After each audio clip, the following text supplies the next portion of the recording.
I guess you could say I'm by myself. There's always something to say.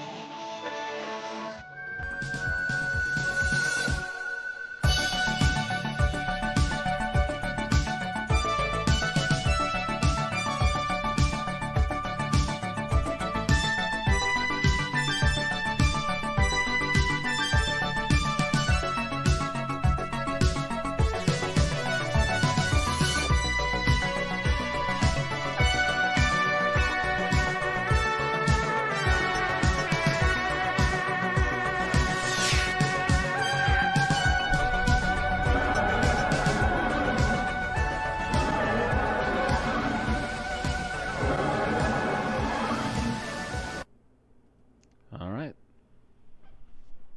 Welcome, manipulative fascist commanders, mindless clones, and the man behind the curtain, to the start of the 18th season of an Unearthly Podcast with episode 451, streaming live on the 24th of May, 2022, and featuring a second look at Galaxy 4, written by William Ems and starring William Hartnell as the Doctor, Maureen O'Brien as Vicky Pallister, and Peter Purves as Stephen Taylor. Yes, we've reviewed this once in the past, but now it's animated. I am Bill Sylvia, the One in Black, and I've finally figured out BBC Sounds and can listen to Doctor Who Redacted. With me are the co-host Randy Ronson McCulloch. Good evening, everybody. I'm actually feeling pretty good. Color commentator and arguably producer at this point, Alex Fireheart. This Barbarella spin-off took a weird turn. And technical director, Mad Matt Winchell. Nanu. There's a reference for you to get kids. Oh, yeah. Some people will still get that. But it makes people feel bad these days. I get it. Only thanks remember to the ERB. good parts. Only remember the good parts. No, it's just Robin Williams, we miss you. Yeah. Mhm. That was his first Of TV course, show. I say the Oh. I say the same thing about George Carlin, too. But at Yeah. the same time, George Carlin in today's day and age, oh my god. I think George would have died of heart palpitations from all the crazy shit these days. No, it wouldn't have been heart palpitations. He would have had an aneurysm. Or an aneurysm. So what's wrong with you people? Yeah. Mm-hmm. All of you are idiots. I don't know, his views on hand washing haven't aged well, so Hand washing? yes. He might have refused to wash his hands and ended up covidified. I don't know about that, but okay, if you say so. Anyway, So- how's everybody's so- week? Or yep. actually 2 weeks. Yeah. Particularly Matt, who Um, actually it's been basically 3 weeks. in the weeks I've been gone, well, it's only been 2 weeks for me. It's been 1 week for you guys. The reason I wasn't here last week was because busy with work, which is a thing that happens. We are finally getting enough bodies there that I'm working 6 more days in a row, but after that I'm getting 5 of them off. I didn't even ask for them. They're just like, yeah, I think we've overworked you enough and we finally have enough bodies for at least a month. I remember when my work did that once. I They're bet you I like, "Yeah, still get take a called in week like off." Wednesday or Thursday. So they're just like, take a week off. We're out of rush now. Which is good if you're not expecting that time for bills. If you're living paycheck to paycheck and someone's like, "Yeah, you got overtime last week, so take this week off," it can lead to panic. No, I was still living with my mother at that point, only she was at some kind of conference that same week. so I had the house to myself. And I remember that was the time I sat down and I watched 5 seasons of Ranma 1/2 in basically an extended sitting. Yeah, things that are not good for your sanity, folks. I don't think anyone here is safe from having done something that has affected their sanity at one point or another. I remember the summer where I used to watch Manos the Hands of Fate every time around lunchtime, but just because it was my DVD that was there. I don't know how many seasons, but I've definitely gone through 3 or 4 opening Ranma themes in one sitting. Oh, I do that regularly. That's nothing. In terms of how often they change the opening theme, how many seasons it is. Well, here's a hint. There's 7 opening themes, 7 seasons. More Got you. views Okay. than the OVA openings. Those Or are what there usually are. not on the same playlist, so. Correct.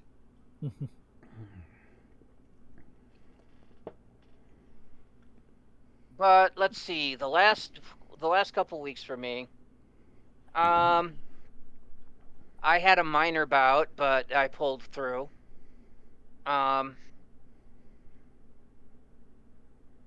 Other than that, I've been rebuilding my stamina. I've been watching a lot of Star Trek because I've just been in a Star Trek mood. Lame Strange New Worlds, it's having that effect on me. Let's see. I believe the Strange New Worlds is the ones that even the naysayers are actually going.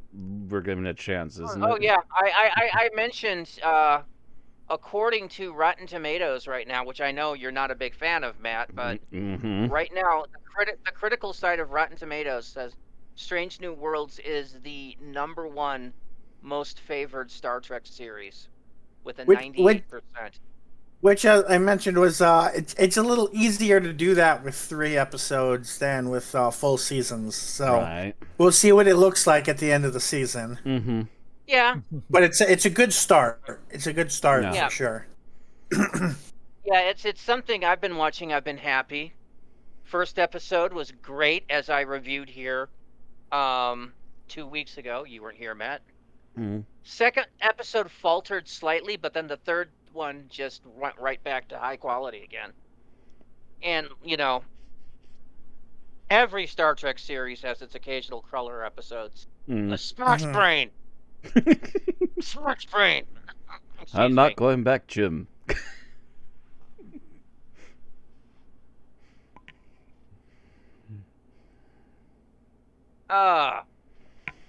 But,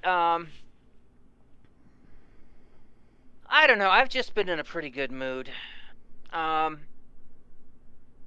been playing a game called Northgard, which is kind of lore Vikings exploration RTS style. And a friend of mine convinced me to get it because we can multiplay. It's okay.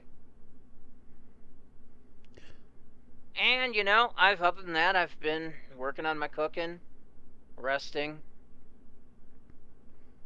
getting that strength back. Oh, yeah, that's right. Also, for Friday the 13th, I played Dead by Daylight, which turned out well, and I convinced at least 2 other people to join me playing it multiplayer, and that went rather well. Kind of hoping for more people so we could have a full party. Yeah. We'll be on Saturday nights. Speaking of gaming, I've been neglecting Pokemon or Legends Arceus because I've gotten to what is probably the most difficult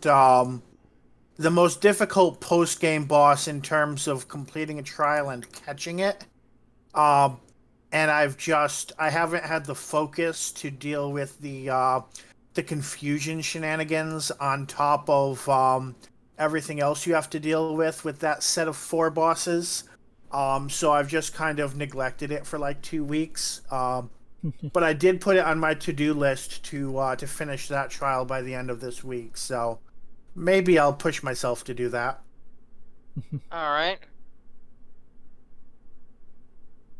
Otherwise, my recent time has been spent doing grad school work, trying to get back into going on walks since I'm not going onto campus over the summer much, and also doing stuff to prepare for. I'm going to be taking a trip to Berlin for a weight stigma conference in July. So I've been slowly preparing for that. It's a little difficult because, as you might imagine, a plane ticket to Berlin is not something that you can just splurge on without saving for a couple paychecks.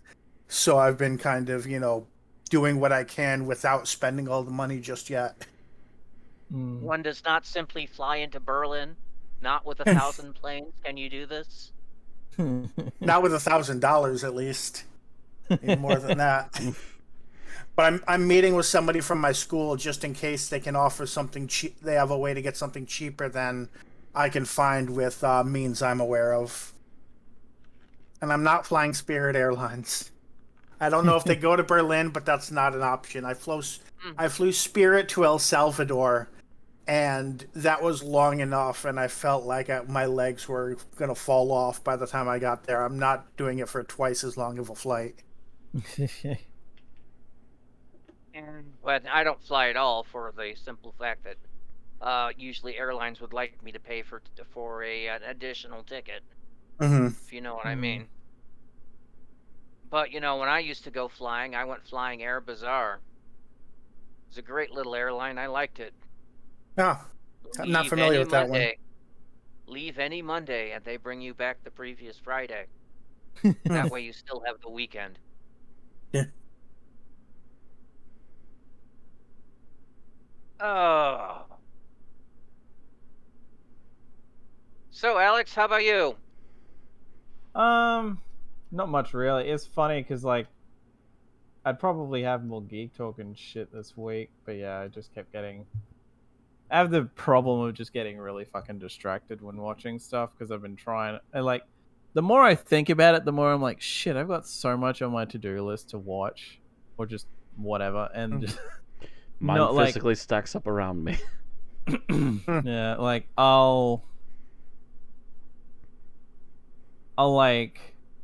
I'll be gaming and stuff and whatever, and then think, oh yeah, I should probably watch some of that, and then I'll look at what the time is, and I'm like, no, I think it's a bit late to watch something that I haven't watched before. Basically me and solo streaming, but again, I got that 5 days coming up, so hopefully get something done. Speaking of watching, that reminds me, I was going to finish all the movies I haven't seen in the MCU, but the one that I have left, instead of being on Disney Plus, it's on HBO Max, which is currently lapsed at the moment, it looks like.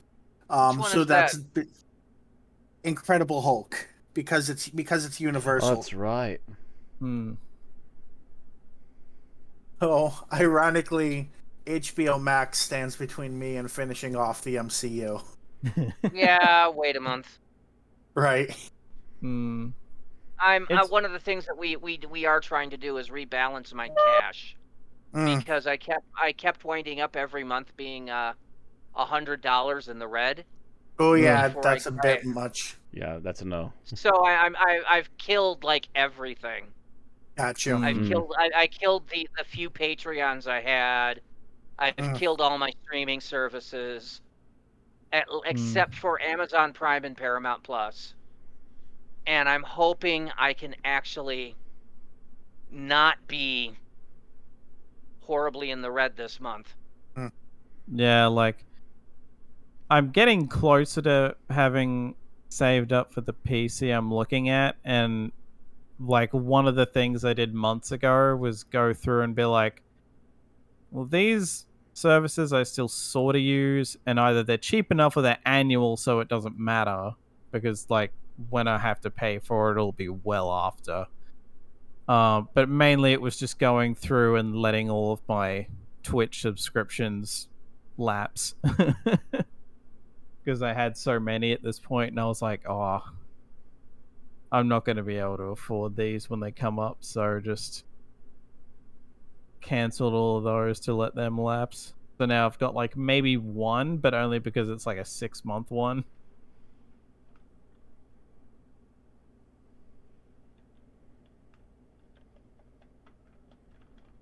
And of course, the streaming service I want, Aaron always goes for the exact opposite.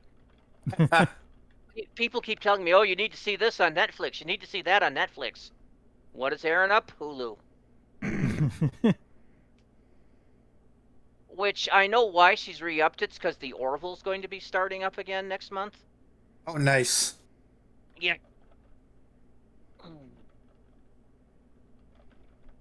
Well, we're 15 minutes in. Should we move on to tonight's show? Yeah, let me just hold on a moment. I had my laptop over elsewhere and was just talking. I don't even have the document open. Bad me. Oh, I thought that might have been a kitten nip sound. No. Okay. So on tonight's show, we've got birthdays. We've got some news. We've got some geek talk. I would have had some reviews of Shame if Aaron hadn't bribed me into WoW. Because now I'm trying to make 20 levels in 24 hours. And then our episode summary, our review, our final thoughts, and our ratings. So let's start with birthdays. And we have a lot of them, so I'm going to try to make this as brief as possible. We're going to do it as a song this time? You keep offering to. I am not going to now, because I didn't have one thought up quick enough. I had one like last time we had a big list, but no. Okay, May 12th saw the birthday of William Hughes, who played the Master in 2007 Sound of Drums, the young Master. He would have been 24, but he died in 2018 at the age of 20. Then next was Catherine Tate, who played Donna Noble 2006 and again in 2008, 2009. She turned 54. In 2023. Oh. Well, not yet. Yeah. I can't include that because it's not yet. Next is the 13th. Is the birthday of Frances Barber, who played Madame Gavorian in 2011. She turned 64. Also that day is the birthday of Zoe Wanamaker, who played Lady Cassandra Delta 17. She turned 73. 14 saw the birthday of Yazan Churchman, the voice of Alpha Centauri, back in the 70s and again in 2016. She turned 97 and is the oldest Doctor Who actress currently alive. Keep on trucking. Then we skip forward to the 19th, and Michael Wisher, who was the original Davros in 1975's Genesis of the Daleks. Would have been 87, but he died in 1995 at 60. Then to today, the 24th, saw the birthday of Jim Broadbent, who played the 11th Doctor in Curse of Fatal Death. He turned 73. Also, it's the birthday of Gran Williams, the producer from 1977 to 1980. Would have been 77, but died in 1990 at the age of 45. So, happy birthday, William, Catherine, Francis, Zoe, Yazan, Michael, Jim, and Graham. All right. The list is only going to keep getting longer. Yeah. Longer, and more detailed. All right. So, in the news, future episodes I've now separated into the 60th anniversary special and the series 14. The 60th anniversary special, we have the fact that David Tennant and Catherine Tate will be returning for the special.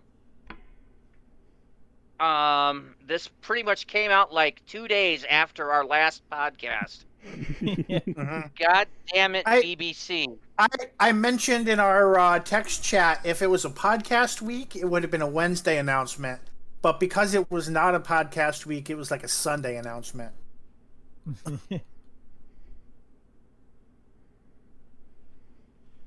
Of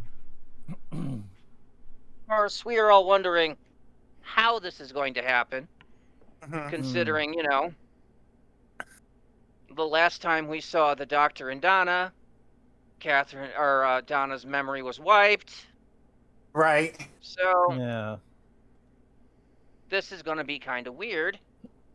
Apparently, according to some of the filming reports that we've had, Bernard Cribbins has also been on set, as is the person that plays Donna's mother. Hmm. So Russell T is getting the old gang back together from Yep. season 4. Yeah. And I know there's been varying speculations of is like, is Ncuti Gatwa even going to be in the anniversary? Is this just kind of like, screw it, we'll do this? Or is it a matter of is it a matter of they're shooting Tenants now because he's not exactly, struggling to find work at the moment. So it could be a scheduling thing where he's doing his stuff now because he won't have time to do it when they normally would. Yeah, it's they've been pretty vague on the way they've been phrasing things. It's possible that this could just be like a side episode, like, like a short that coincides with the 60th.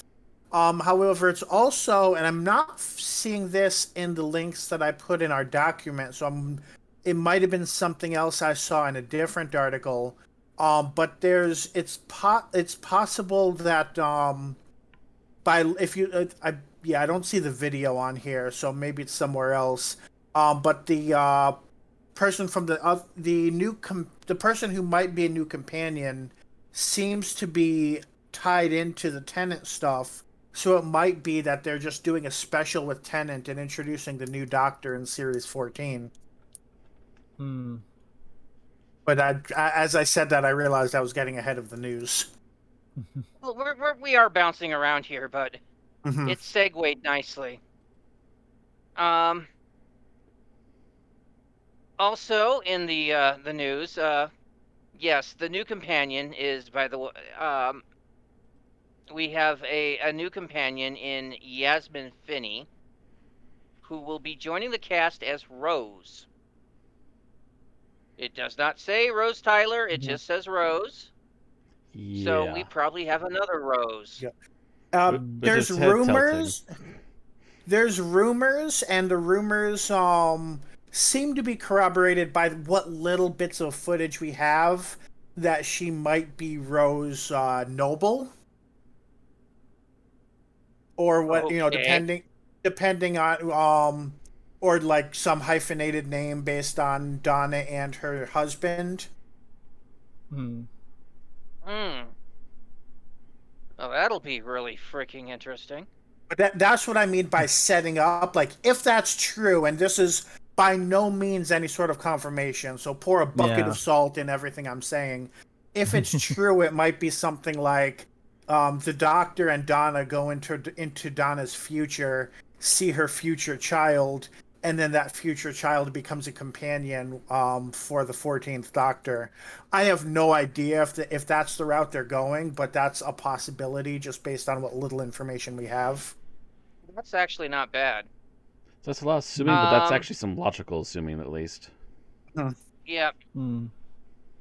Of course, there is the thing of like, why would she think it to call her Rose? That's a bit coincidental, but it's a little thing of I think I discussed this with Bill when it came out about those rumors, and it's like, well, it could be a subconscious thing that Donna would go for that name. Oh, true, actually. Given that she wouldn't know her by then. Right. Also, it's worth noting, this is entirely Variety's fault if you're seeing it somewhere. Variety fucked up, saw the name Rose, and said, oh, she's playing Rose Tyler. There's no logic to that. But they put it in the article and then fixed it a few hours later after it had already spread across the entire internet. So if you see that Yasmin Finney is playing Rose Tyler, it's Variety's fault.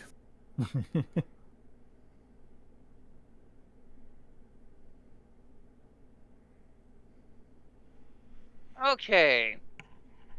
I would have several questions, including when did Rose become a Time Lord? There are actual fan theories that make more sense than some of the Doctor Who canon, but I don't want to get too deep into them on air. Right. Okay. So we have filming's been taking place all over the place. Mm-hmm. Yep. Apparently, RTD is not as interested in keeping it under wraps as Chibnall was. He never a has lot been, of to the be time. fair. We were kind of hoping he would be, but apparently he doesn't care. Yeah. Russell wants you to We sit there have- and we- peek into everything just like everyone else. We have Tennant and Tate filming in Camden Market. And that's the one where you can see a photo of Bernard Cribbins in a wheelchair. Yeah, he does not look good.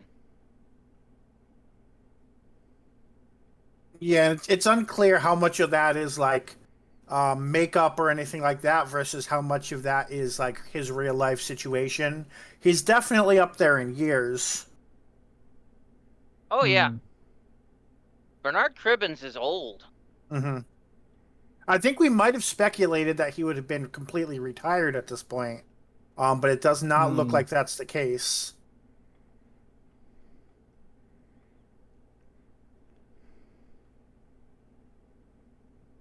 He is 93. Yeah. Damn. And we just said during And- birthdays, what, the oldest living Doctor Who actor's 97? Yeah. He's trailing by only a couple of years at this point. Mm-hmm.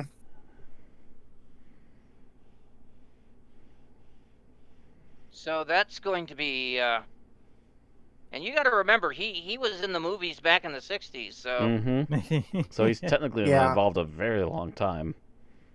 yep. Hmm. I will say he might be semi-retired because I'm noticing in a filmography, the last thing he did for film was in 2018. The last thing he did for TV was in 2016. Although, Yeah, to be fair, COVID, but yeah. He Yeah. might be pretty much retired, but willing to come and do a favor for a phone call or whatever. Yeah. So, in another one, we have filming at near Wembley Stadium, and that apparently involved UNIT. Mm-hmm. Catherine Tate was also spotted there. Mm-hmm.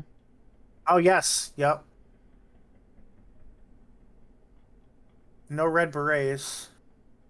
No, I do hope see a not. definite lack of red berets, so I'm a little disappointed. The third one was a Daleks film, but that is apparently a fan film. Oh, really? Ah. Yeah. I Yeah, if did- you take okay. a look, those are Genesis era Daleks too. Yeah. Got you. Yeah, I didn't have time to read the whole article, so I didn't. I thought maybe it was just a throwback design. It is a But yeah, throwback design, but it's I on see the one where purpose. it's mentioned now. Yep. And yeah, then we've got some more filming, more Camden pictures, and something that might be a new sonic screwdriver. We can see our new companion. Okay. Yeah, that actually, that probably, we can probably take that to be that is actually probably her companion hairstyle and such, Mm-hmm. because that's on set. Yep. Oh yeah, that's literally like either while filming or between takes, because Catherine Tate and David Tennant are right next to her. Mm-hmm. Mm-hmm. And yeah, and Did I just mix up their names, or is that just how I'm remembering what I said? what? No, you said him right. You said 'em Okay, right. because for some reason my audio memory of that was that I just said Catherine Tennant and David Tate, and I was like, if that's what I said, that's wrong. Because I've done fuck ups like that in the past and not noticed it. Apparently, the Daily Mail showed Tennant with a new screwdriver, but whether they designed it or the BBC, we don't know. Yeah. Mm-hmm. Hmm. And then below that is just a mock-up of someone basically taking that kind of blurry image and saying, this is what I think we're seeing. Yep. it really does not make sense for Tenet to have a new Sonic. So Right. Yeah. And I mean, Thingo, like, RTD's being coy about, ooh, is this actually somehow supposed to be current day, or is this a lost story from the era when I mean, Donna was a companion or and I whatever? mean, it wouldn't be the first time Doctor Who has been like, well, this thing should be, established technology, but instead we're going to update it and make it more high tech than it should be. Seeing as how we just had that in Series 12, to our many complaints. There's a lot of complaints, so you have to list them a little more. Can Well, I that's why I just specifically say? was saying the technology. Technology. Can I just say, David Tennant's costume? Don't like it. It looks like he's about ready to just bulge out of it. I swear to God. Did they try to make it like a size too small? Oh yeah, his vest underneath the jacket looks like it's too tight for some reason. Yeah. It's literally being held Maybe together it's- by one button, and it looks like it's straining.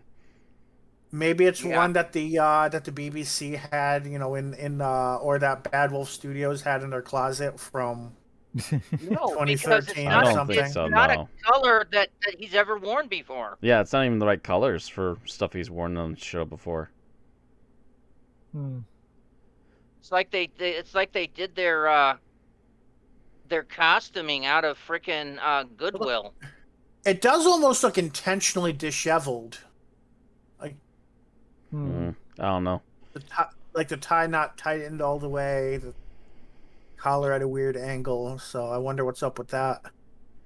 Has he been drinking again? No. Doctor's been drinking Anyway. again. There goes time and space. That's pretty much all we've got for these filming photos. Moving down to Big Finish news, there's 2 new releases that happened in the last 2 weeks. Oh. First is the Sixth Doctor adventure Waterworks with Waterworlds, with Colin Baker, Bonnie Langford, and Ruth Madley, or Maidley. The other one is Torchwood. I can't talk today. War Chest, by Rosa McPhillips with Naoko Mori. It is a solo audio. And that's all the news we have. Moving on to Geek Talk. There's a lot of Geek Talk. Yep. So we start with Moon Knight with Alex. Yep. Yeah, this was interesting because I feel like I didn't really have any clue what Moon Knight's shtick was going into this. I think the only Moon Knight thing I was ever aware of was the meme where someone changed a comic panel to be like, all right, Dracula, you big fucking nerd, where's my money? thing. And like, that's it. So it was interesting watching that from the perspective of someone who basically had no idea. It is what those difficult characters about. as a casual fan to know what from the what's memes and what's actual Moon Knight at this point. But yeah, I enjoyed this one. I know for some it like starts really strong and then not so much goes to shit, but so much as just like the rest of it can't really live up to it. And while I can kind of get where people are coming from, I don't have as much of a problem with it. I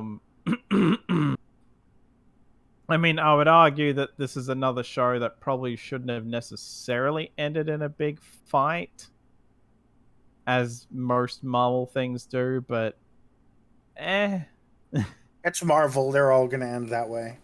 Yeah, pretty much. I mean, like, I feel like I've even seen people say, like, this has more of a justification to end in a fight. It's more that, like, one of the characters that gets involved in a fight, it seems weird. But and I'll give them this much. Literally, like, the first scene in the first episode was very like, oh shit, well now I want to know what happens because what the fuck is this person's deal? Yeah, like the actors are good. I mean, it is a bit weird that in one episode they have characters acting as if they're speaking Mandarin, and apparently they've been called out on the fact that it was complete gibberish and not like actual Mandarin or whatever. So it's like, Shang-Chi called it out. Yeah. Of all people. So it's like, I feel like you probably could have done that a bit better, but you know, being a white person with no knowledge of the language, I wouldn't have caught it. Yeah, it's interesting. I feel like Oscar Isaacs really pulls this off, and it'll be interesting to see what the hell they do next, because apparently this is only being considered a mini-series at the moment rather than like a season 1 of a potential continuing thing. So I don't know, like personally I know I joked to Bill after watching it that given all the Dracula Where's My Money jokes, it would be kind of funny if Moon Knight teamed up with Blade. There's a lot of speculation about that. Yeah. But you know, you never know. I mean, Blade is being tied to a character that's in the UK in the movies, so we'll see where that goes. But yeah, I definitely think it's worth watching. But yeah, just know that it probably does have a stronger start than it does an ending. But it's not that it like craters or anything.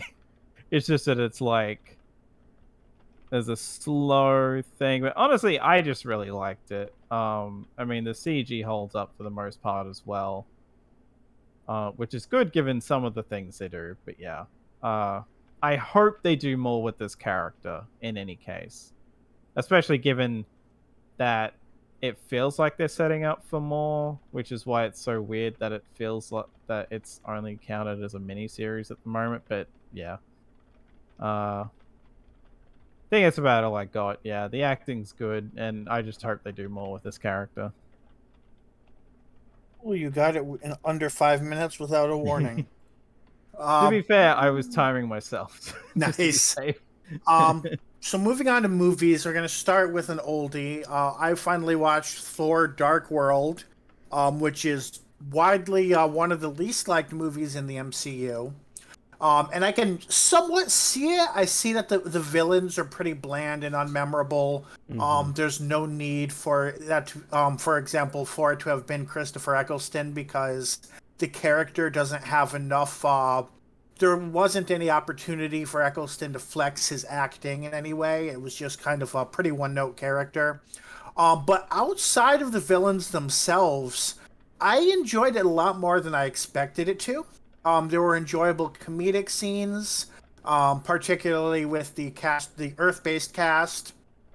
There was solid drama with the both the Earth-based and the Asgardian cast. There were good moments for building up the MCU where it was at that time, building up the Infinity Saga. Overall, I really don't see why people hate it. I liked it much more than I liked Thor 1, and while it might not have been as enjoyable as Thor 3, it was more cohesive of a story than Thor 3. It was much more of a single line all the way through, while Thor 3 feels like it's a few different stories chopped up and put in a box together. So overall, I was pleasantly surprised with Thor: The Dark World, and I kind of wish I had seen it earlier. That's all I have to say. Yeah. I mean, I feel like the main thing was just like the more grim tone that the MCU had around this was just putting people off, which is why it's not that surprising that they basically flipped all the way in the other direction. Yeah, the main problem is, yes, they hired Christopher Eccleston as this character. If you look at it in the comics, he could have done so much with that character. but they completely and totally neutered his Ah, personality. so it was a combination of bland villains and much better source material. Yes. So without knowing the source material and without focusing on the villains, I enjoyed it. Okay. I mean, Next you are up talking is- about a yeah. you are talking about a villain that they did an animation once, I think they had to get Tim Curry to voice him. Ooh. Ah, yeah. That would be a very different character, yeah. Yes. Anyway, so I was not going to have anything for Geek Talk. I was going to be a good boy and do some reviews until last night. I logged into Paramount Plus, testing their Windows app, and saw that they now had Sonic the Hedgehog 2 available for streaming. And I thought, what the hell? And so between like midnight or between 2 a.m. and 4 a.m., I watched Sonic. And this is what I have to say. It's not quite as good as the original, but it's close. Okay. Character-wise, they got Tails pretty much spot on. In fact, they use the current voice actress that does Tails. So it sounds just like you'd expect Tails to sound. I'm not too familiar with Knuckles as a character, so I don't know if that particular interpretation of him is Like him accurate. starting off as a baddie. Well, no, him starting off as a baddie I knew was correct. Okay. Knuckles is supposed to be an extra cartridge for Sonic 3, so putting him in Sonic 2 just feels weird. Well, they kind of did. They kind of covered 2 and 3 in one movie, sort of. They kind of merged the storylines and went with it. Anyway, and it's not like this happens on Mobius anyway. Yeah. But he's this honorable warrior with a grudge against Sonic, but he's also not very bright. I don't know if that actually matches the character. I think matches it's some more like versions of him. that's become his trait these days. He's very honorable, Okay. but not always the brightest. My major thing that I noticed was Jim Carrey once again acting as Ivo Robotnik, aka Eggman. And that and the fact that he's gotten more unhinged since the first movie allowed him to act more like Jim Carrey. If you know what I mean. In short, perfect. Not always. Oh, not always. There are times where it's good, but there are other times where he's pulling a Carrey, and it really felt like he should have been trying to be more menacing. Because in the first movie, he got that correct blend of menacing and humorous. Here, he's just dropped the menacing and just gone for pure Cloud Cuckoo Land. Well, maybe if they continue with the third one, he might go a little more menacing again. That'd be nice. Especially since I believe the next big bad that will come along would be essentially robotic Sonic. No, they're going straight to Shadow. Oh, they're going to also include Shadow? Okay. Yep. I don't know if Shadow. I don't know if Shadow was ever really a villain. I can't remember. I don't know, but right about there is where it gets hasty for me. Yeah, that's about the point that I thought the franchise went to shit. So I'm not exactly thrilled by this. So we'll see what that does for the next movie. But it's still watchable. It's still pretty good. I just didn't think it was quite as good as the first. Okay. Yeah, that seems to be the consensus I've seen. It's not terrible, but it's not as good as the first one. It's one of those points where they went, okay, you tried it. Now, here's some corrections for you to make for the third one if you're going to keep going. Kind of moments. And we'll see if they actually do come through on a third one. Because I believe they want to make a Sega franchise, essentially, or Sega universe. They've been, that's why they have the big Sega logo in front of it. Mm-hmm. What, That's Like, why. one you know, That's thing why that there's been a lot of franchises references do. to other games too. At least in the first Sonic, there were. one thing that I want to ask, as somebody who I never played a Sonic game for more than like a demo, Mm. but I watched the Sonic shows in the '90s. Are there any sort of Easter eggs to anything like any of those franchises or any of those shows within these movies? No, because those are considered old continuity Sonic. Mm. Yeah, so a lot of the show's continuity would have been basically forgotten. There might be little hints to ideas from them, but they haven't gone full blown with any of them. And these, I will say, these movies do love throwing hints of stuff at you. Like there is a reference to Dr. Robotnik's Mean Bean Machine at one point. Oh god. Ah. Oh yeah, that's actually very big in Mm-hmm. here because the minion in Robotnik's absence has started a latte shop called the Mean Bean.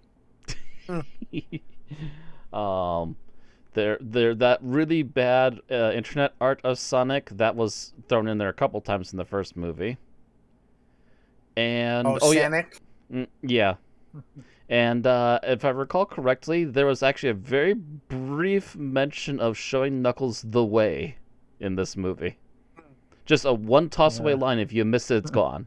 Kind of a deal. Just an Interesting. inside Yeah, I think joke I if you missed know it. it. Mm-hmm. Yeah, and the fact that Sonic is constantly spewing pop culture references, which I thought I would mind, but considering the way this continuity is that he's been on Earth for 10 years, And I he's actually basically don't mind learning it. everything pop culture But- and fast paced, so it would make sense. That's what he knows. But is he eating chili dogs? Yes. Yes. Okay. Yes. All right. Apparently Which I they give him bad gas though. I think that brings us to Days of Future Past. All right. Speaking of old movies, Oh yeah. So actually, I didn't. Future past. Okay, I didn't actually copy and paste the dialogue for that yet because I was busy with the conversation. But here we go. So yeah, while I was gone 2 weeks ago, what the heck? I just want an image, dude. Privacy error over an image. I don't. Whatever. Moving to the next one. There we go. I got to see at least a couple of movies while I was gone. There's a couple of them I've already talked about here before that we already know we've seen.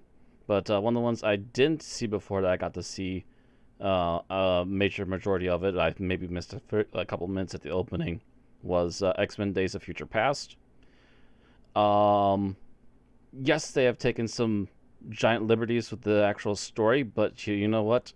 All considering, I don't mind it. There's a lot of good referencing going on. It's a good way to kind of merge the stories between what was then the original trilogy of X-Men movies and merge that into the Origins series of movies. And I think they did a pretty decent job of it.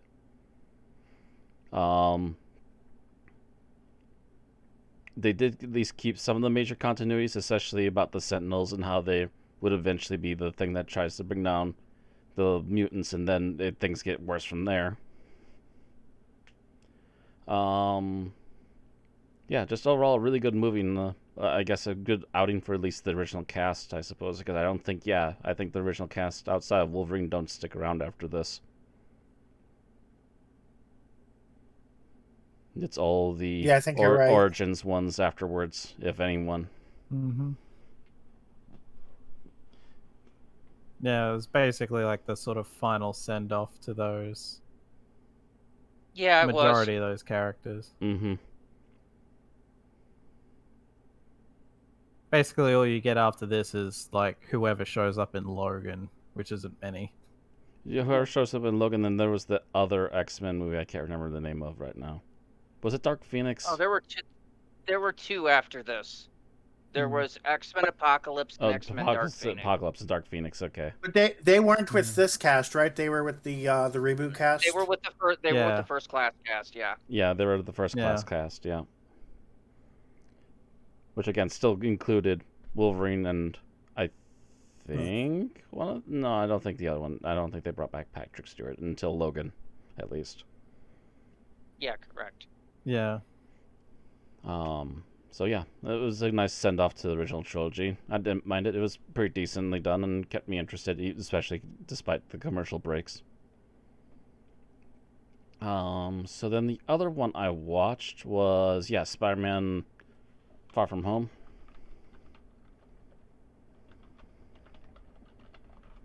That one I did miss a little more of the opening, but I did catch like everything else afterwards. And that was despite the first time seeing it on TV, only catching like the last half hour. And so I'm like, yeah, I'm not going to bother paying attention right now. And sure enough, the next day I catch it like another hour later than the previous day. And it's like, oh yes, now is my chance to finally get to see most of it. And I have to say, yeah, I generally really like this one. The characters are getting a little more better and a little more interesting, although I still have some qualms with a couple of them because they don't quite match continuity. But then again, this is a movie universe, whatever. And not to mention that I think that continuity is about to switch because of Doctor Strange, anyways. But otherwise, for the most part, really good. I like what they did with Mysterio. A lot of interesting stuff there. I wish they wouldn't have killed him off, but at the same time, again, continuity is about to change, so who knows? Maybe he'll come back. Also like that Peter is finally forced to come into his own a little bit more, even if they are borrowing a bit too heavily at times from Iron Man here or there, but that's usually not a major problem. It's usually him doing his own stuff as he usually does and trying to figure out a way around whatever issue has come up, in particular in the last act of the movie. Basically, he redesigns his own costume with some special stuff to finally be able to handle Mysterio better, which is actually very much classic Spider-Man. Even in the 60s and 70s in the comic books, he had to learn to make special webbing to deal with certain villains like Electro making non-conductive webbing and stuff like that. So he could actually protect himself from certain villains when they showed up.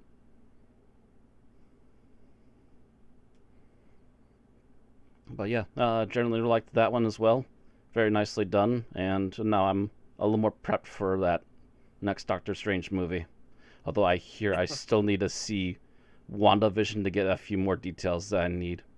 Or so I'm told. And you still need to see No Way Home for sure. Yeah. No Way Home? Yep. Yeah. No Way Home's the newest one. It picks up right after the end of Far From Home. Oh, okay. I thought that would have been me catching up, but I guess not then. Nope. The more you've waited on catching up, the farther behind you've gotten. Right. Well, we'll see. All right. Well, yeah, that's my catch up on my two movies for that then. All right. So we got everything from Geek Talk done in under 5 minutes each. Okay. Well, not counting Q&A. Okay. So now we're at the summary. Yep. Mm-hmm. Whose summary is it this week? Yours. Oh, okay. I already have the stopwatch up, but okay. Because you missed your week, so it was bumped to the next time you came. Gotcha. No, we decided every time you have to miss, it's your turn afterwards. Well, Want me to I'm give you a gonna have a countdown? lot of them piling up. No, actually, I should be fine for next week, I believe. Even though I'm working the next 6 days. Next Tuesday, it's right here in front of me. Yep. Yeah, I have off. I start getting off on Monday, after Monday. All right. So you ready, Matt? Yep. Okay. 3, 2, 1, go. All right, we start with the TARDIS and crew landing on a planet. They initially realize it's desolate, and one of the crew members is getting a haircut. But as they continue to look around, they realize temperatures are all right despite it being desolate. There's enough oxygen. There's low to normal radiation, so there's nothing really wrong out there. They start to get ready for plans to go out to have a look around when a mechanical being suddenly appears and starts poking around the ship, bumping against it on all sides, and they hear it start to essentially give a hollow ping on the outside of the main TARDIS room, realizing that apparently whatever's out there is basically feeling around because it can't actually see and is somehow detecting an object that it's not used to being there. I believe it was Vicky? Yep. Yeah, Vicky gives the robot a nickname, and that basically sticks for her throughout the rest of the story. Otherwise, they're just normally referred to as the machines. The doctor and the rest of them finally decide to head outside when they see the thing walk away, and upon further investigations, it immediately comes back with another one of itself, and it pulls out a weapon. Especially when, I can't think of his name now. Steven. Especially when Steven tries to pull a fast one, but immediately gets targeted at. It also demonstrates its strength by literally disintegrating a little patch of flowers, and then it starts to motion for it to move along for the rest of the crew. On their way to whatever destination they were headed towards, the two women look extremely identical to each other, jump out, net the robot creature, and then they proceed to make their escape. Meeting up with their leader, they realize that they're a very untrusting group and that they were apparently shot down by the alien creatures that control the robots. The doctor and Steven are let go to check out the information on the planet to hopefully figure out what's actually going on, because they've been told by the other alien race that apparently in 14 sunsets the planet should be exploding. And they want to try and get out of there as soon as possible and plan to steal the other alien ship to do so if they must. Because the other group the group of alien women does not trust them after being shot down by the others. They get back to the TARDIS. They find out that the planet's going to blow up in 2 sunsets instead of just 14, and have to make a heated retreat back to the others. They inform them what's going on, although not willingly at first, because they're being strong-armed into helping them again try and capture the other ship. They start to head over that way, this time swapping Steven with Vicky. They tried to coax Steven into maybe being more agreeable with them, but Steven is seeing through a lot of their ploys. Vicky teams up with the doctor and they get into the other alien ship, and they finally have a visual of the brief and shadowed encounter with the aliens. And before they can make their escape, Vicky is trapped behind one of the doors. The robots order her to come back to the previous room, and the doctor starts to mess with the air supply because I forget what it was, but they used some sort of other gas to breathe. Ammonia. And as he's messing with the ammonia... Yeah, I kept thinking it was methane, and then I kept like, oh, wait, no. Nope. That's something else. Who run Bartown. As he's messing with the ammonia, Vicky starts to talk with the aliens and gets a different perspective on how things went down. Essentially, they had actually stayed out there for days before the group with the robots tried to turn away and got shot down. And in retaliation, they shot the others down. And now that they realize that the planet's about to blow, they are still willing to give them another chance and trying to let them all survive this, despite losing half of their own crew and despite their own shooting themselves, because one of the 4 cloned members of the other group actually was shot by their leader because, I don't know, too many severe injuries or something. Steven tries to make a break for it, gets caught in the middle between the 2 groups. Finally, realizing that there's a problem, the doctor and the others come back, save Steven, demand that the others go back into their ship and stay there because there have been nothing but trouble.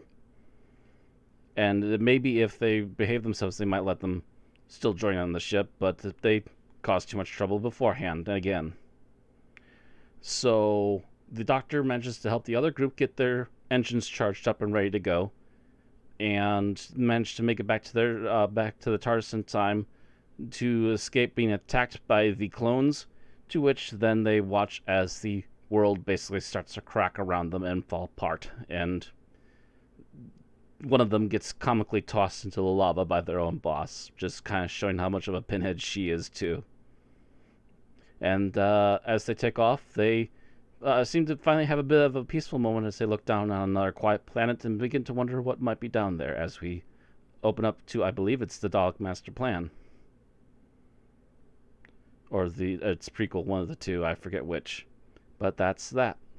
Yeah, it was Mission to the Unknown. Mission to the Unknown. Yep. The one non-Doctor All episode of all of Classic Who. All right, so you did that in just a scooch over 6 minutes. Yep. It's a 4-episode long story. There's a lot of back and forth. It literally got to the point where I'm like, start chopping the back and forth.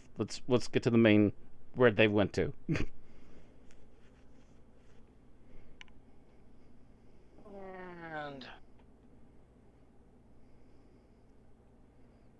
And also, my inability to remember names is a problem always. All right. Whenever I have then- trouble with names, I load up the TARDIS page and keep the cast list right in front of me.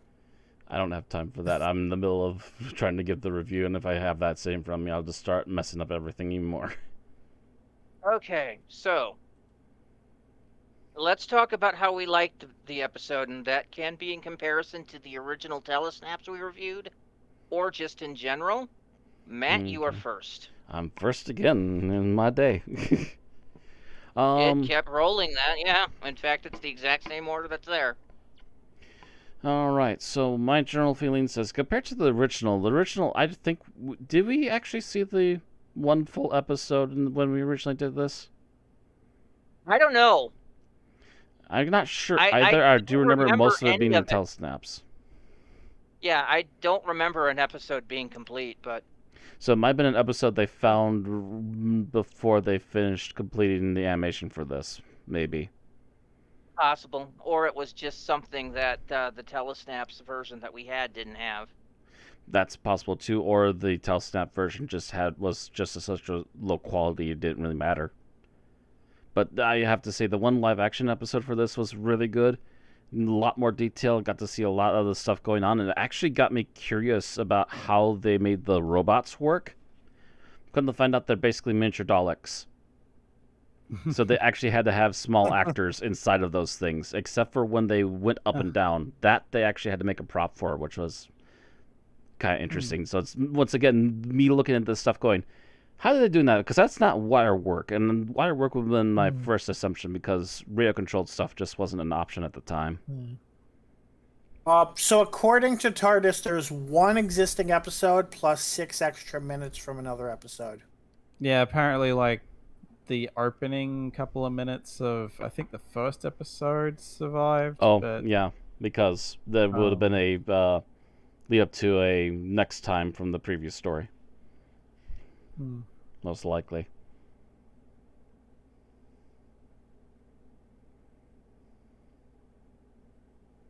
Anyway, But yeah, just see. Alex. Okay, yeah. Okay, were you No, were you that was done? good. I was wondering if you wanted any more of me. No, I'm good. Alex? Yeah, honestly, comparing the live action stuff to the animation, a choice that I like that the animation did was making all of the, I guess, synthetic people looking the same, because realistically they would. It's just that, you know, with live action, unless you get triplets, you're not going like identical triplets, you're not going to get 3 women who look exactly alike. Whereas this is a case of, yeah, that actually fits as a choice. Even though it might have just been that they just wanted to keep the budget down by just being able to reuse the same design 3 times. it actually fits, with given that they are supposed to just be, genetically engineered anyway. So it stands to reason that they would all look the same.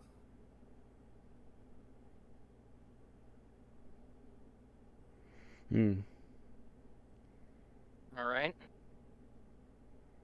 Bill? That's on to me then. Yep. So this is I like that this was a very early example of the monster-looking character not being the bad guy. Considering that is a trope that even future Doctor Who writing teams would criticize, such as through episodes like The Two Doctors.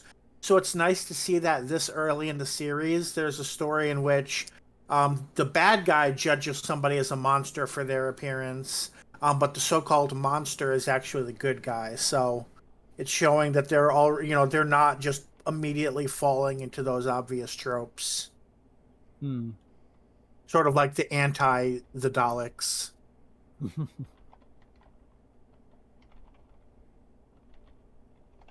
Okay, so I liked the Chumbleys. Watching them, how they move and stuff in the animation was a lot better than trying to watch the telesnap versions, where you're just looking at a bunch of stills and can't tell what the fuck they're doing. Can I also say on the side that nicknaming them Chumbleys is like the most 60s thing ever? Which actually is funny considering she's a character from the future. Right? Yes, I know, but I mean, it's still such a 60s name. And here they are, folks, direct from Liverpool. The Chumbleys with their latest hit, I Chumbled My Way Into Your Heart. I mean, it does. It sounds like some 60s rock band. I mean, I know as soon as you said Chumbly, I was half expecting her to say Chumbly Wombly, because I know that's a British phrase. I don't know how far back it goes, probably back to the 60s, but yeah, it's one I've heard. It's just such a name.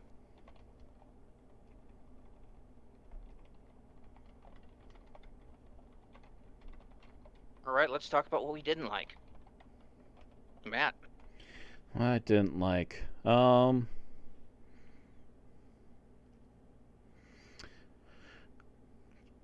only criticizing I can really do is that occasionally the animation looks a bit stilted for some of the human characters, which isn't bad for the clone characters in particular, because they're supposed to try and be as similar as possible, even though if you also look at the live action footage, they're not.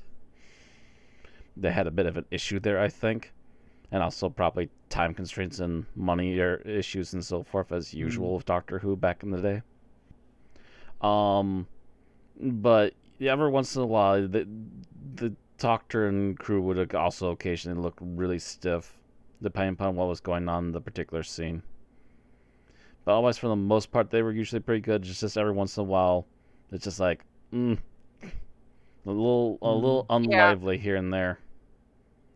That's very much true of all of the animation. This flash animation that they've done for Doctor Who. Yeah, every once in a while, it just seeps into the valley, just Death Valley, and just like, ugh. Yeah. Yeah, I did think the animation in this was actually kind of weaker than the Macroterra stuff. I almost wonder if the Macroterra stuff just maybe. I'm wondering if this was a different group for this particular story. Yeah. It was. It was? Okay, that would probably explain some of it. They were experimenting with the group and were disappointed. Maybe. They're like, it's okay, but it's not great. Yep. All right. Alex?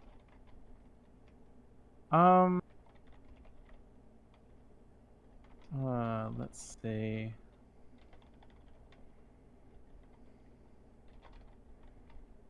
Trying to think if there's a distinct enough thing that. Oh, actually. Oh no, wait. Forget if that was more of a scene or not.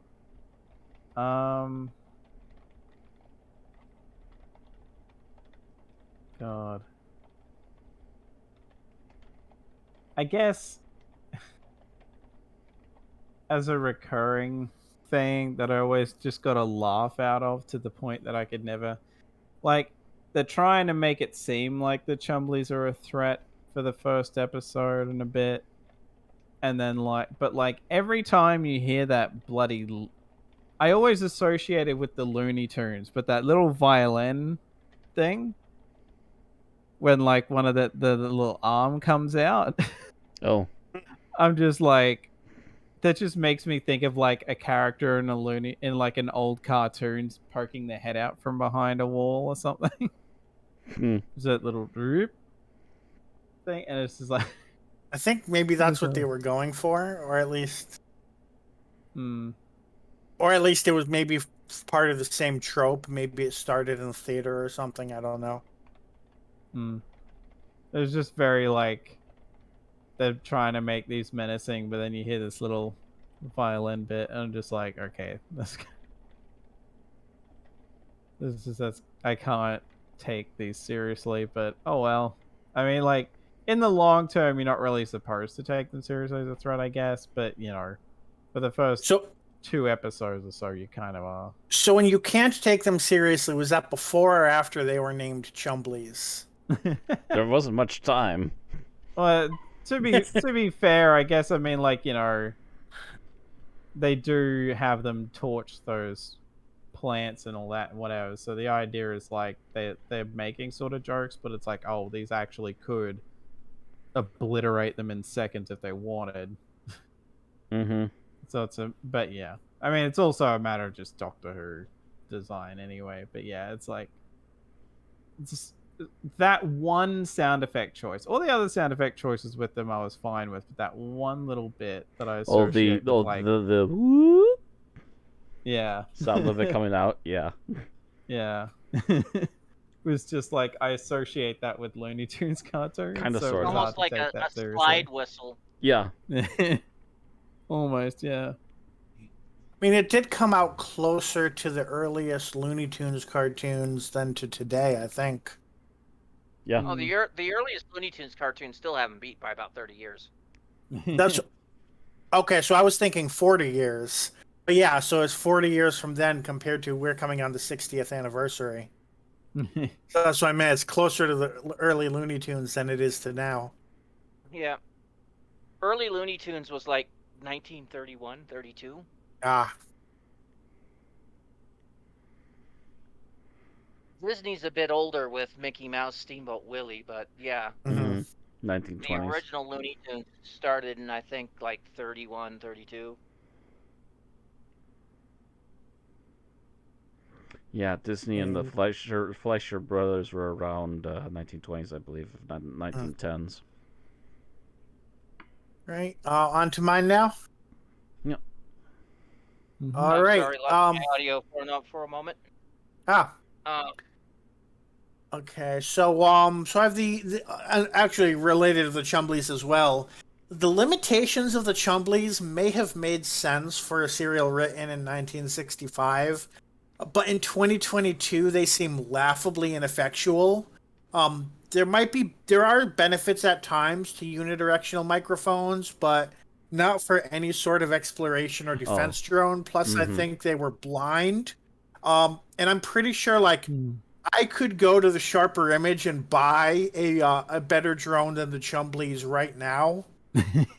So they do not seem to be effective in any way, in any capacity.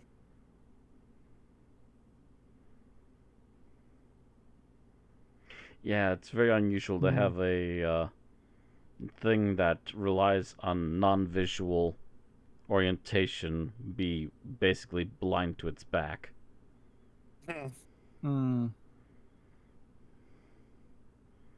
That would only have occurred. I would have thought it actually had a camera, but apparently it doesn't. So that just makes me all the confused. Right. It makes me wonder if the idea was like, oh, we'll make them sort of mini Daleks, because the Daleks can only really see through their eye stalk. Well, that kinda it's is like what it taking the is, but it vision- wasn't like yeah. as. The I don't think that was Daleks- as the Daleks- immediate. It was more the of the Daleks actual can physical hear- design. Like, if you stand behind a Dalek and talk shit, it'll hear you and Oh turn yeah, around. yeah, Yeah. yeah, A Chumbly won't do that. yeah.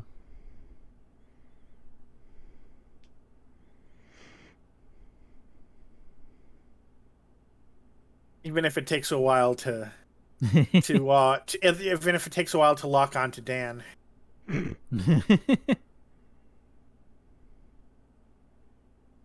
Yeah, That's- that design just completely bothers me. Hmm. Who has a single directional microphone?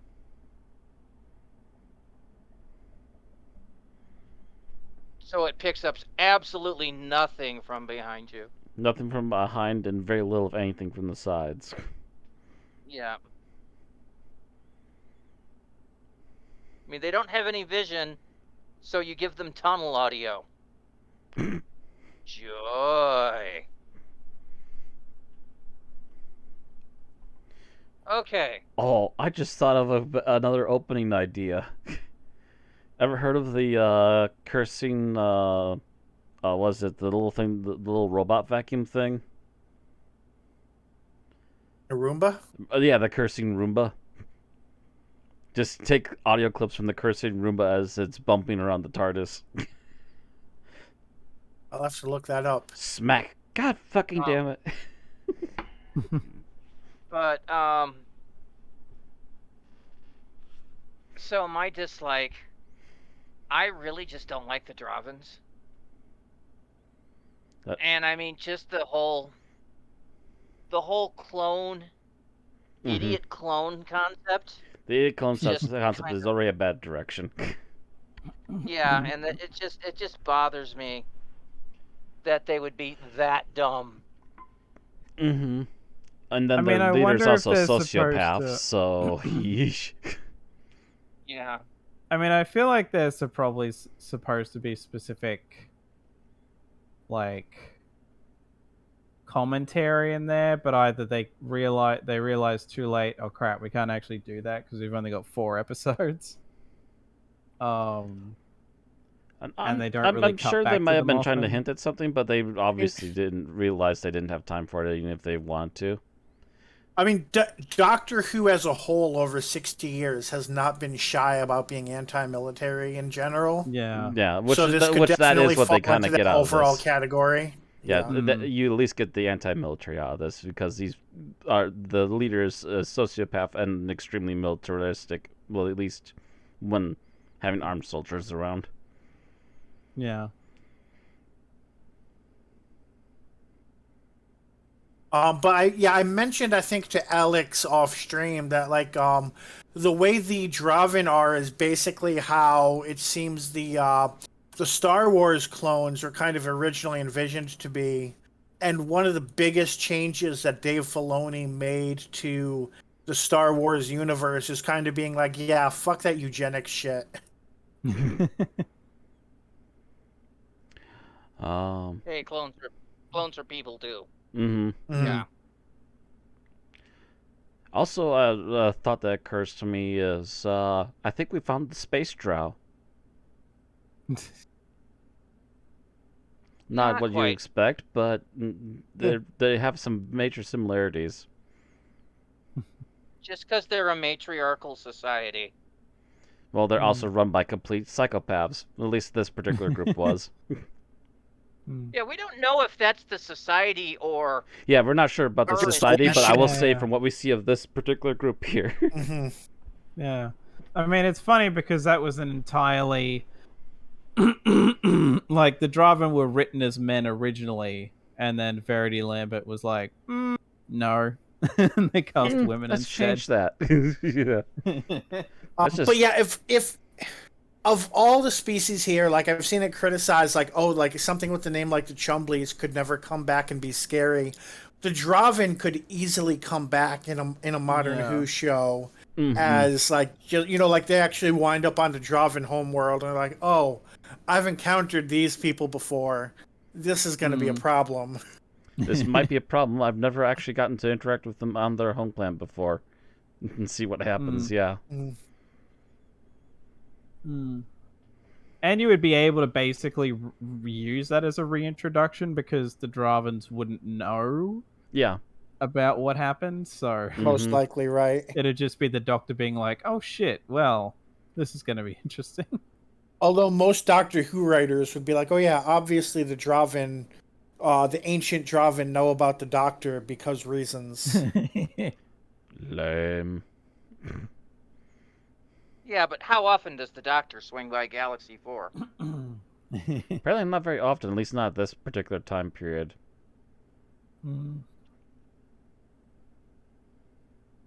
All right, so favorite scene.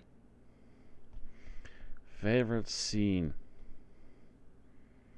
Now that we can see scenes. Yeah, now that we can actually see them.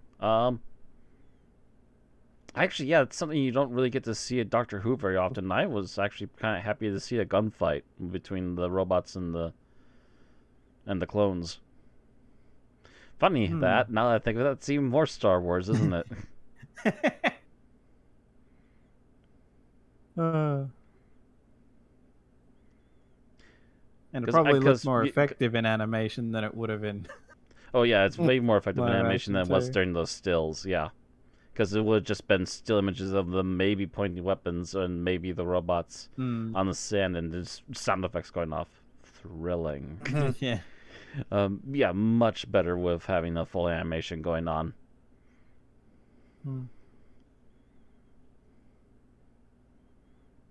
And also helping to build up for the eventual escape afterwards.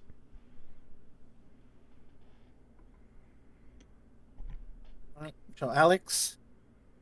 You know, it's funny, like, the first time through that I watched this particular scene, I just couldn't help but kind of laugh a little because she's basically almost looking directly into the camera, but the bit in the surviving episode, so episode 3, where Marga basically looks almost right at the camera, is just looks so happy about the fact it's like, yes, we'll trap those assholes on this planet and escape, and and they'll die, and the clones are just sort of like, well, we won't actually see them die, and she's like, well, yeah, but I'm intelligent enough that I'll be able to picture it. And just like the actress just going full, like, she's going like full Pamela mwahaha. Voorhees about it, which is actually something she does at near the end of the first Friday the 13th movie. She almost looks directly at the camera and is having a little bit of a freak out at one point before she goes murder hobo on the last girl. Yeah, like the first time I watched it, I was very, what do you, the viewer, think? But but at the same time, just like watching it a second time, it's like, wow. Yeah, you watch it a really, second like, time a and ignore the lot fact we that she's lost. almost looking at the camera. You can actually see her really acting like this horrific character. It's And like, ooh. And at this point, they were viewing it more as a stage play. So looking directly at the camera is probably I would say definitely what was intended. Yeah, most Because likely. that's what they would do in the theater. They would look right at the audience. So yeah, that's not against their acting type for that, and that was applaudable. Yeah. All right, so for mine, I'm going to say the scene where Steven is sort of interrogating the Rill leader. It shows he's a bit smarter than a lot of companions who just wouldn't even think about it. Even though the Rill can still lie, of course, it shows he's at least thinking about the contingencies, and he learned from the situation with the Draven. Yeah. And especially that he hadn't had direct interactions with the Rills yet, so he's going to still be a bit skeptical. Yeah, that's definitely part of it.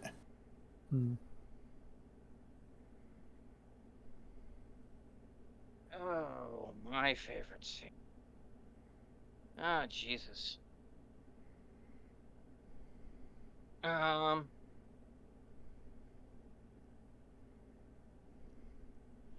Honestly, I think it's the point that and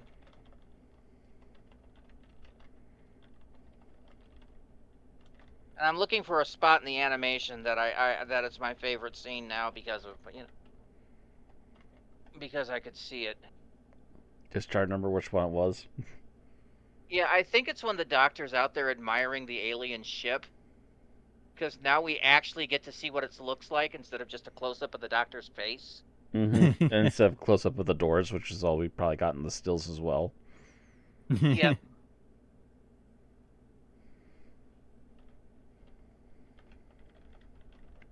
All right, least favorite scene. Least favorite scene.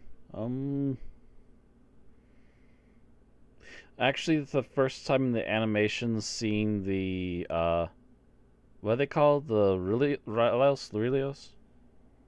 Rel? The rill. The first time seeing the rill, because all you see is this like splotchy thing in a window. You can't even make features out or anything. It's just like, huh?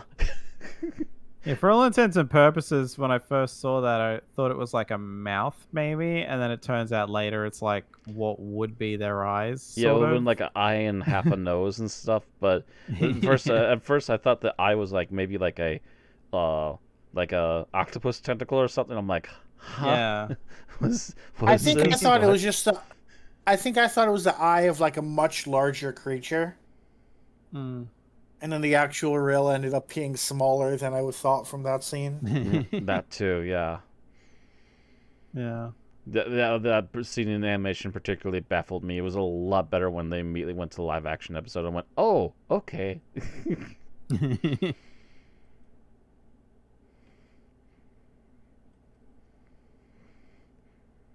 So yeah, my major flaws seem to be some of the issues with the animators. Which I can understand why they were maybe a one-time only deal. Okay,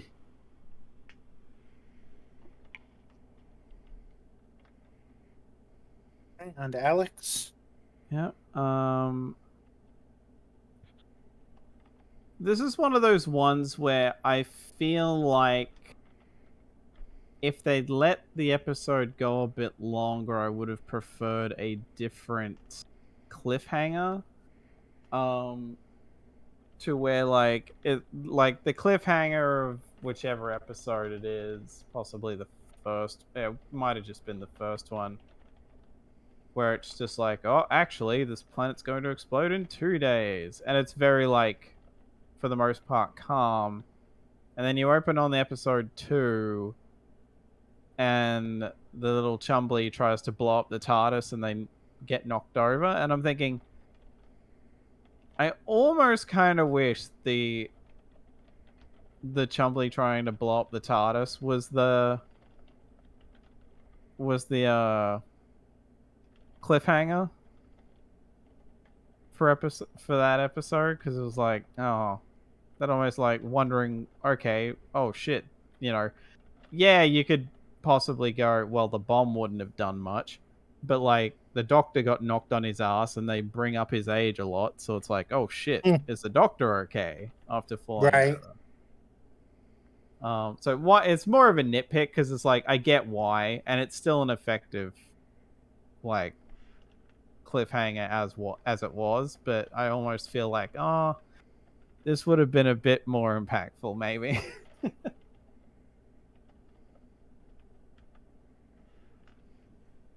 All right. So I'm going to go with so earlier on, the Doctor had been basically like, neither I nor any of my crew will kill people for you. And then immediately the Doctor shows up on the real ship and is like, oh, they breathe ammonia. Well, I guess I better take away their air. Yes, but the Doctor wasn't aware that that's all they could breathe.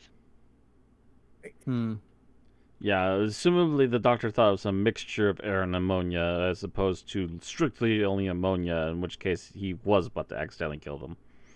I mean, yeah, he was trying to. I don't know if I buy that logic, because that's like, oh, we breathe air, so we must that's a mixture of nitrogen and oxygen. Well, I'm going to take all of the oxygen out of the air and let the humans try to breathe it.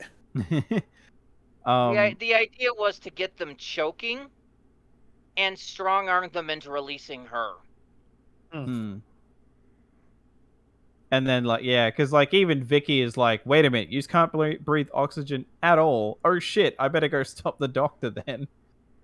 Yeah, I remember that. And that said, that was the only scene I could come up with because it took me a while. I was this close to passing until I remembered that. So, yeah. All right. So, my least favorite scene. Oh. Matt actually kind of stole mine.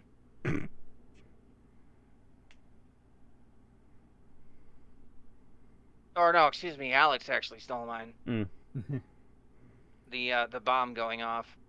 And it's not like it's a bad scene. I just wish it could have been done better. You know?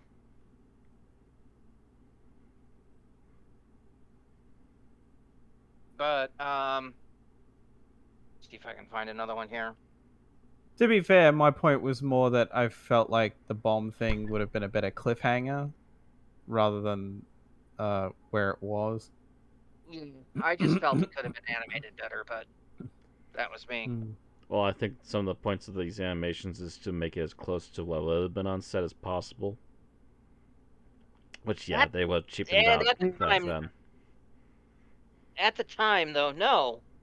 Because if you take a look at the set design for, like I said, the workshop, then you see it in live, and it looks completely different. Because they were examining a Chumbly that was in a cubby hole. You cut to the live, it's just lying on the floor in a corner. That's true. Some of the set design got reworked. Definitely. As well as things like the actors' faces and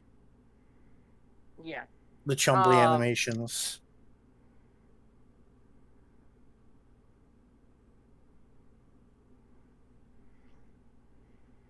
Oh, I think I'm just going to pass because that was the only one I really had an issue with.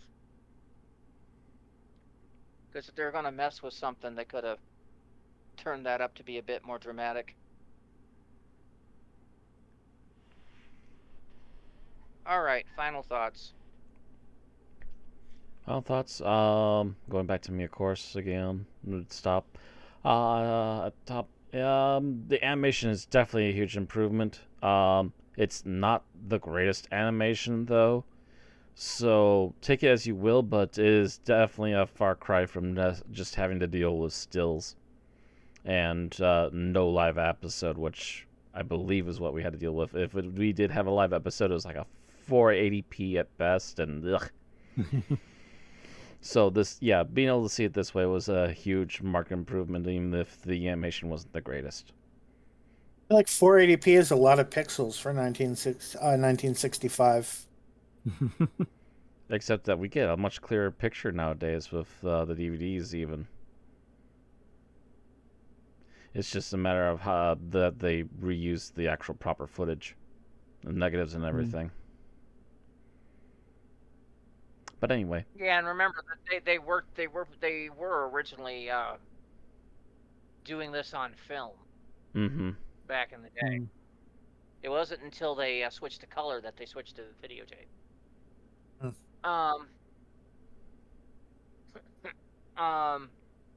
Alex, go ahead. Yep.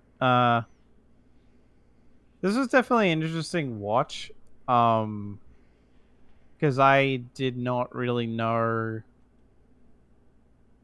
anything about. I didn't know much about this beyond the fact that the Dravens were originally written with men in mind, and that's why we get a few tweaks here and there that were obviously made after the casting choice. And how they, and sort of jokingly how they've been referred to, but yeah. It It was an interesting story. I liked the sort of the monstrous looking ones aren't the bad guys actually in this case. But it's also funny how they still just went with human looking aliens being the actual bad guys rather than just straight up humans. Like I think Doctor Who would probably be more likely to do these days. Or just, in some of the even probably some classic Who after this. I generally really liked it. The ending being so bleak, I didn't see coming. It was just like, oh shit, wow, they just fucking fall into the lava and die. That's pretty brutal. Well, I think that's a lack of familiarity with season 3 of Doctor Who. Yeah. Yeah. Most likely. But I mean, like, it wasn't a thing of like, wow, this kind of bleakness in old Who. No, it was just a matter of like, huh, so they were bleak this far back. I think I like immediately after I realized, oh wait, this is also from the same season where they kill off like a confirmed companion and a pseudo companion. Yeah, this is a dark in season. the same story. Yeah. Yep. Yeah, this is a dark season. That was going to be that's going to be actually a couple of stories in after this. So they kicked it off real hot. Yeah, like it would. Like part of me, I don't think the Rills would ever come back, but part of me would want to see something from this revisited, like Right. whether it is just the Dravens or not, because it's like.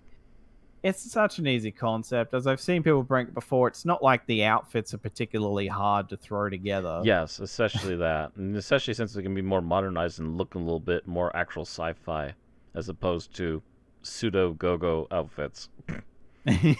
Yeah. Although, to be honest, that would be kind of hilarious if they kept that. It would be a little missing if they did keep it to at least some degree.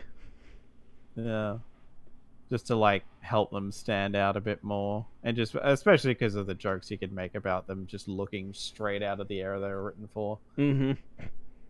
Yeah, I would definitely say this is worth checking out, but also that I am glad that I watched this with the surviving live action episode, just because it's like some of the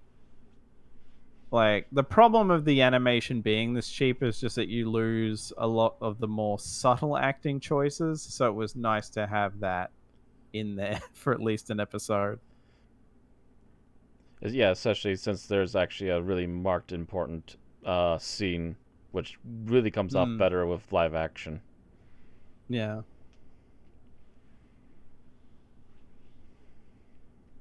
All right. All right, all set. Okay, so this is a story that I always forgot what happened in it, and I think that was partially because they left what we had before left so much of it up to the imagination. Mm-hmm. So I think having seen it in actual motion, I'll be more likely to actually remember the plot. And I think it's pretty good. It's not like, it's nothing fancy. It doesn't blow me away, but it's competently done. We had some issues with the animation, but mostly, sorry, take a sip. The story is pretty functional. Mm-hmm.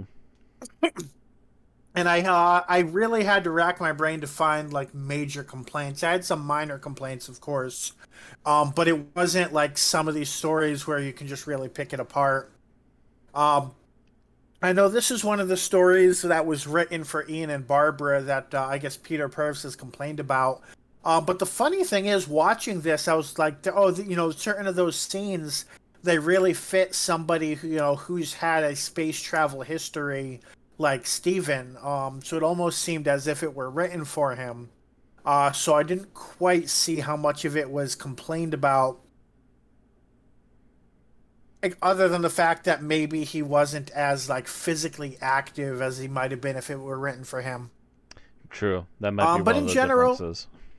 Right. In general, I'll say this is a pretty competent story. And yeah, I think if anything, it'll improve over the original rating. We will see. So my thought is that the animation does help.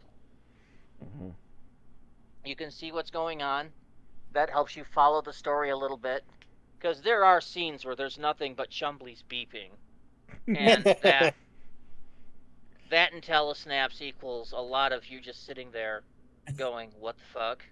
Just sitting there going, ugh. And so being able to see what they're doing, get a base understanding, did make it a lot better. It is by no means perfect. And the story is kind of a little bit, I wondered way before the point that she asked Steven why the thought of using their ship hadn't come up. And it was thrown in there, I think, by that point because somebody in the writing staff realized it like 2 weeks in. So I'm like, really, guys? Really?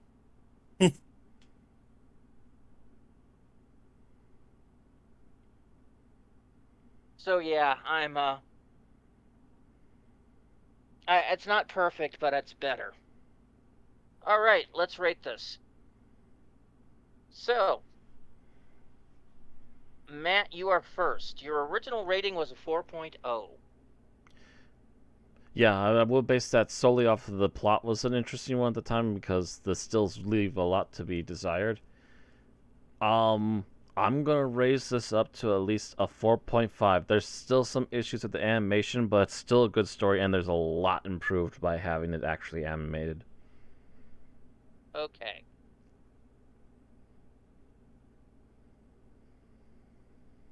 Thomas, this is actually your first time rating this. Or Alex, I should say. Really have to change that on the on the sheet. Yeah.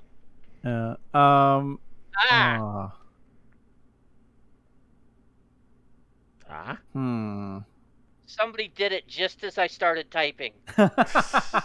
Sorry. Hands up, Phil. I figured you were typing numbers.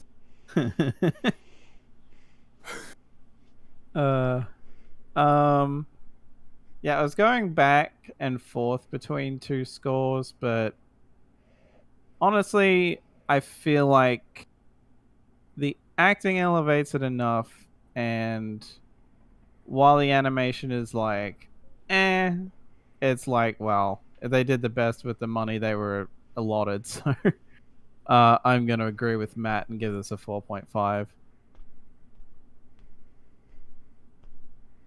Okay, Bill. Your previous score was a 3.5. So I've been debating. I actually thought that it had originally been a 4, but maybe that was the average or something.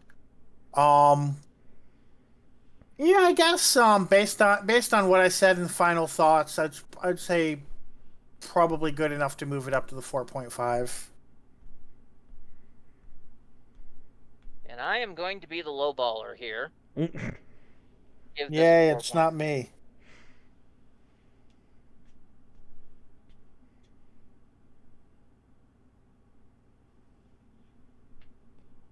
However,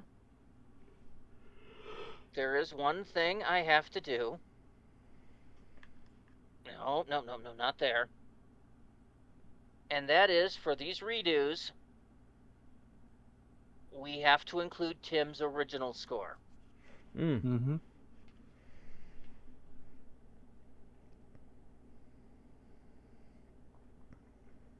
And Tim's original score, because we can't alter it, because we cannot get to what his view would be. Yeah. Some of them were probably done with Aaron as well. Maybe. We'll see. Tim originally gave this a 4.0. Oh, not bad. He was right there with me. Good story, but man, is it boring net points. Just hearing nothing but incessant beeping. And that will average it out to a 4.3, which will improve it in our rankings,